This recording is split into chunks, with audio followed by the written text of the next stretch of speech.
Avec ce colloque, nous allons d'étonnement en étonnement. Après le commerce du sang, la soif du sang. Image antique du cannibale entre barbares sanguinaires et hérétiques perfides. Madame Morisi-Nagui, je vous donne la parole. Merci beaucoup.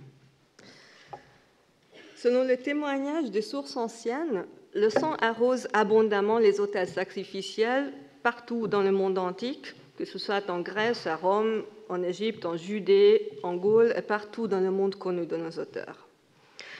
Le sacrifice sanglant, qui est suivi d'habitude par un repas, par un festin, où la viande de l'animal sacrifié est partagée entre les participants, est en effet une pratique très largement répandue au-delà des frontières ethniques, linguistiques ou religieuses.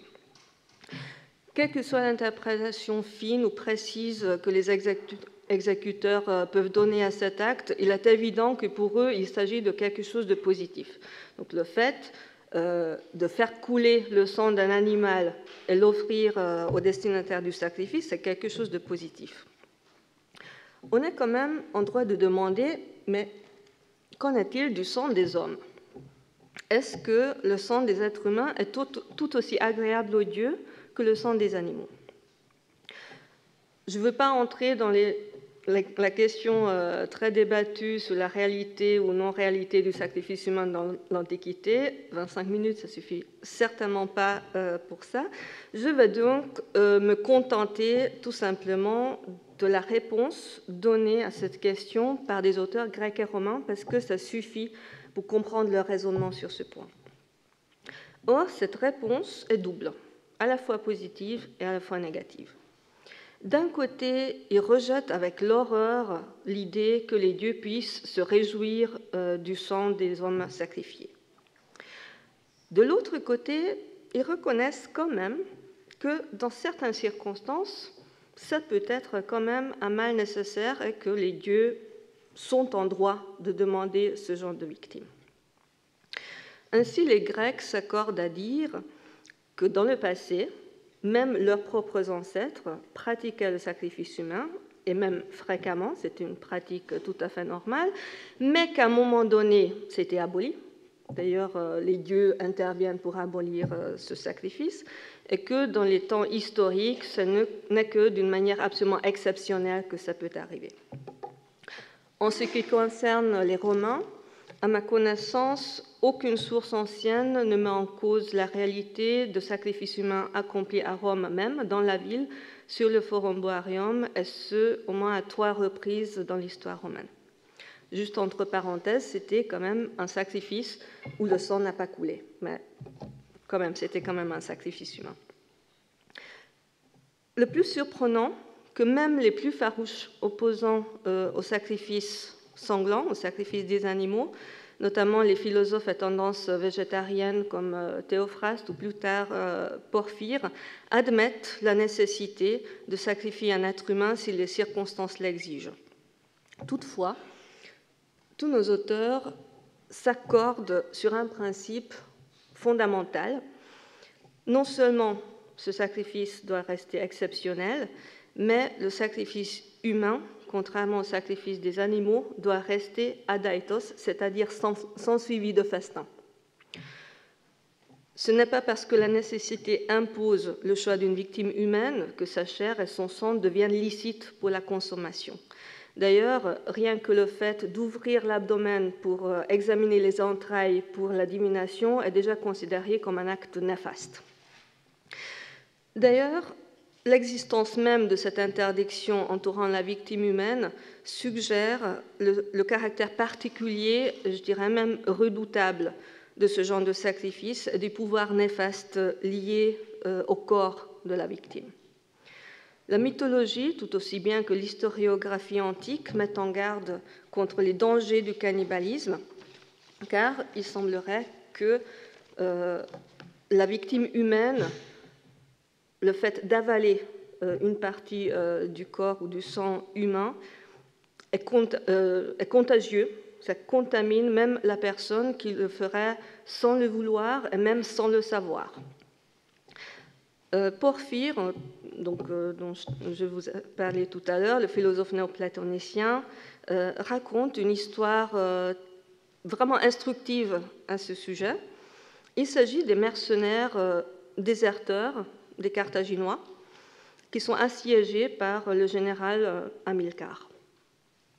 Contraints par la famine de s'entre-dévorer et vaincus par Hamilcar, les survivants seront écrasés par des éléphants. Pas pour punir leur désertion, mais parce que, je le cite, Hamilcar considérait qu'il ne pouvait plus, sans sacrilège, se mêler aux autres hommes. Fin de la citation. Donc c'est vraiment l'acte de cannibalisme qui les a contaminés. Dans la perception des auteurs grecs et romains, une victime humaine n'est donc pas l'équivalent d'une victime animale. Choisie d'une manière exceptionnelle, ni divination par les entrailles, ni consommation des parties de son corps ne sont considérées comme des options acceptables pour des hommes civilisés, quelles qu'en soient les circonstances. Cependant, avertissent les auteurs anciens, si les hommes civilisés s'abstiennent bien de ce genre de sacrifice, ce n'est pas le cas de tout le monde. À les croire, il semblerait que plus on s'éloigne de ce qu'ils considèrent comme le monde civilisé, plus les pratiques deviennent étranges, comme si l'éloignement physique de la civilisation s'accompagnait d'un éloignement moral des bonnes pratiques religieuses. Ainsi, au-delà des cercles des voisins immédiats, des Égyptiens, des Phrygiens, des Perses, auxquels ils reconnaissent des pratiques plus ou moins semblables aux leurs, vivraient ainsi des barbares, d'abord ceux qui pratiquent des sacrifices humains sans festin, un peu plus loin, comme les Massagettes par exemple, vous les voyez au nord, ceux qui font des sacrifices humains et avec la chair de leurs victimes, ils font des ragoûts, et encore plus loin, tout à l'extrémité du monde, ceux qui ne connaissent ni le sacrifice, ni même la cuisine. Non seulement ils sont cannibales, mais en plus, ils mangent leurs victimes tout crues. D'ailleurs, parmi ces derniers se trouve un peuple qui s'appelle androphagoi ou anthropophagoi. Vous reconnaissez aisément notre mot anthropophage.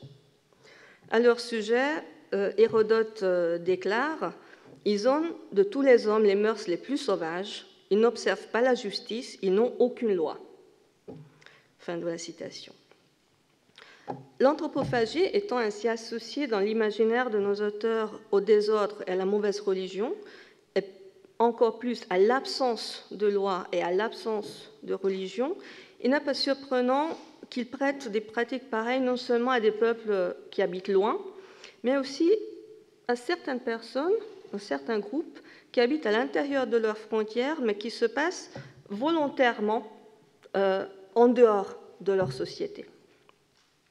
L'image des barbares anthropophages se reflète ainsi dans l'image des sorciers, des brigands, des conspirateurs, des tyrans, de certains philosophes et des adeptes de certains cultes étrangers.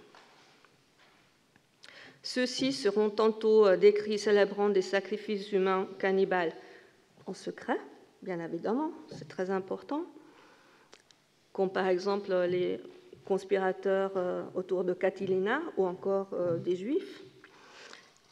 On peut les voir étancher leur soif de sang par le sang humain, par exemple pendant une rébellion, encore une image qui est liée aux Juifs, et parfois aussi en confectionnant des potions avec diverses parties du corps de leurs victimes. D'ailleurs, en fait, c'est ce dernier groupe qui est le plus grand, même beaucoup plus grand que le cercle, somme toute, assez restreint des sorciers ou des magiciens. En effet, à en croire des traités médicaux antiques, sang, moelle, cervelle, cheveux, ossements, fiel, excréments et rognures d'ongles humains entrent dans la composition de recettes, disons, magico-médicales, utilisées même par les bons citoyens. Les maux que ces médicaments sont appelés à guérir vont depuis la simple rage de dents jusqu'à l'épilepsie, en passant par la cataracte, la goutte ou encore la rage, mais bien évidemment, ils peuvent servir aussi de potions d'amour ou de poison. Je ne sais plus qui a demandé, qui a parlé ce matin de pharmaca. Donc, on est vraiment dans le double sens de pharmacone qui est à la fois positif et à la fois négatif. Les traités médicaux qui ont gardé la trace de ce genre de médication montrent la plus grande méfiance à leur sujet. Ce qui est curieux, c'est qu'ils ne mettent pas toujours en cause leur efficacité.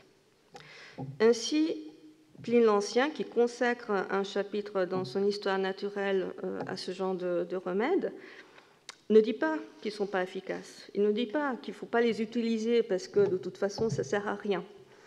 Il dit, texto, « Nous ne pensons pas que la vie soit à ce point désirable qu'elle vaille d'être prolongée par n'importe quel moyen. Qui que tu sois, tel que tu es, tu n'en mourras pas moins, même après avoir vécu en impie ou en sacrilège. » Il n'est pas le seul à le penser. Un autre auteur romain, Valère Maxime, exprime la même conviction au sujet de cannibalisme de survie qu'il attribue uniquement à des rebelles.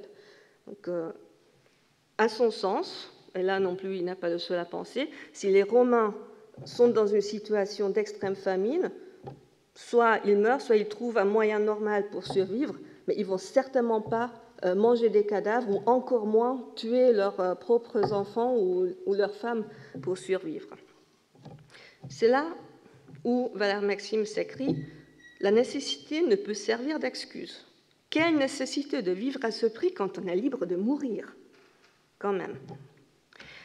Encore plus curieux, on retrouve le même argument chez un troisième auteur, Tertullien, qui a la particularité d'être un auteur chrétien qui, à la fin du IIe siècle, l'utilise avec un sarcasme acerbe pour dénoncer l'absurdité des accusations portées contre les chrétiens. Ça vaut la peine de citer ce passage. « Viens, plonge le fer dans le corps de cet enfant qui n'est l'ennemi de personne, qui n'est coupable envers personne, qui est le fils de tous. Ou bien, si un autre doit accomplir cet office, toi, va donc voir cet homme qui meurt avant de vivre. Attends que cette âme toute neuve s'échappe. Recueille ce jeune sang, trempe-y ton pain, répétant avec délice. Initié à de pareils mystères, revêtu de ce sceau, tu vis éternellement. Réponds-moi, je le veux, si l'immortalité vaut ce prix. » Aussi surprenant que ça puisse paraître, la réputation de cannibalisme rituel des chrétiens semble faire partie des crimes qui font objet des investigations officielles lors des procès des persécutions tout au long du IIe siècle. Bien que certains juges consciencieux font bien leur enquête et reconnaissent que, quoi qu'on en dise, leur nourriture est ordinaire et innocente, comme le formule Pline le Jeune, d'autres préfèrent croire la rumeur qui prête aux chrétiens des relations oedipiens et des festins de Tieste, c'est-à-dire des orgies incestueuses et des repas anthropophagiques. Les apologistes tentent de trouver les bons arguments pour convaincre les autorités de leur innocence, pas seulement sur ce point, mais en général pour expliquer qu'ils sont des bons citoyens et qu'ils ne font rien de mal, apparemment en vain, puisque jusqu'en 313, les persécutions continuent. Pourtant, quelque chose change entre la fin du IIe et le milieu du IIIe siècle, car à ce moment-là, Origène parle de cette accusation comme quelque chose qu'il a connu dans sa jeunesse, mais qui ne fait plus recette au moment où il écrit son Contre Celse. Bien sûr, on ne peut pas savoir pourquoi c'est passé. Je ne peux que lancer une hypothèse. Si c'est vrai ou pas, j'en sais rien, mais je trouve ça plutôt convaincant. C'est que la stratégie des apologistes a enfin marché, ça a pris du temps, une stratégie vieille comme le monde, qui consiste à détourner les soupçons de soi en jetant quelqu'un d'autre en pâture à la rumeur. Il ne faut pas oublier que les chrétiens de l'Empire étaient quand même les citoyens de l'Empire. Ils avaient la culture grecque et romaine.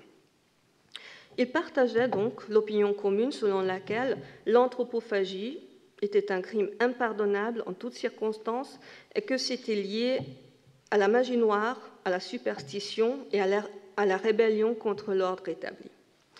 Aussi, le fait d'être faussement accusés d'actes de cannibalisme ne les a pas ébranlés dans cette conviction et ne les a pas du tout empêchés d'être des accusateurs à leur tour. La cible était toute trouvée, l'explication était très facile à trouver. En fait, les adversaires étaient trompés, parce que, bien sûr, les bons chrétiens ne sont pas des cannibales, ils ne tuent pas des petits-enfants. En revanche, il y a des gens qui s'intitulent chrétiens, mais qui ne sont pas des vrais chrétiens. Ce sont des hérétiques. Bien évidemment, pas tous les hérétiques, mais puisqu'ils détournent les enseignements du Christ, ces gens-là, comme ils les appellent, ils pourraient se livrer à des pratiques qui vont du ridicule jusqu'au criminel et qui peut, dans des cas extrêmes, inclure des repas sacrilèges autour du corps déchiqueté d'un enfant. Par exemple, Cyril de Jérusalem raconte à propos du fondateur du montanisme, un certain Montan. Il égorge d'infortunés petits-enfants et les coupe en morceaux pour une criminelle nourriture sous prétexte de ce qu'ils appellent leur mystère. Et il ajoute, juste pour ceux qui ne l'auront pas compris, « Voilà pourquoi, jusqu'à ces derniers temps, dans la persécution, on nous soupçonnait de ce forfait, vu que les montanistes, portant mensongèrement le même nom que nous, étaient appelés eux aussi chrétiens. » Il y a plusieurs d'autres versions de cette accusation. Par exemple, les Fibionites étaient censés préparer des oblations avec des embryons avortés, ou encore, toujours les montanistes étaient également censés pétrir du pain avec de la farine, avec du sang d'un enfant sacrifié. D'ailleurs, cette dernière forme de l'accusation connaîtra une postérité assez prolongée, beaucoup trop prolongée. D'ailleurs, les hérétiques ne sont pas les seuls que les chrétiens traitent de cannibales. Ils réinterprètent bientôt tout culte et toute culture autre que la leur comme potentiellement, sinon réellement, anthropophagique. Nous avons vu que le cannibalisme, dans la vision du monde des Grecs et des Romains, est le signe ultime de l'altérité, et même d'une altérité malveillante. Les chrétiens le comprennent très bien. Dès son apparition, le christianisme doit se positionner par rapport aux autres, et ce positionnement passe tout naturellement par l'appropriation du statut de non-cannibale, et ce d'autant plus qu'effectivement, il se retrouve dans le camp des cannibales. L'Église a besoin de se définir comme l'unique dépositaire de ce qui rend l'homme humain, avec un H majuscule. Et tout comme les Grecs et les Romains auparavant, elle doit d'abord désigner ceux qui ne sont pas humains, et l'image des anthropophages leur servira pour stigmatiser leurs adversaires. Bien évidemment que les chrétiens cessent d'être accusés d'anthropophagie. L'Église récupère donc ce motif pour le retourner contre ceux qui lui résistent, d'abord les païens et les hérétiques, ensuite, à partir du XIIe siècle, contre les Juifs, puis, lors de la découverte du monde, contre les indigènes des continents que les armées chrétiennes sont en train d'envahir. Mais c'est une autre histoire qui déborde très largement des cadres de cet exposé. Je vous remercie de votre attention.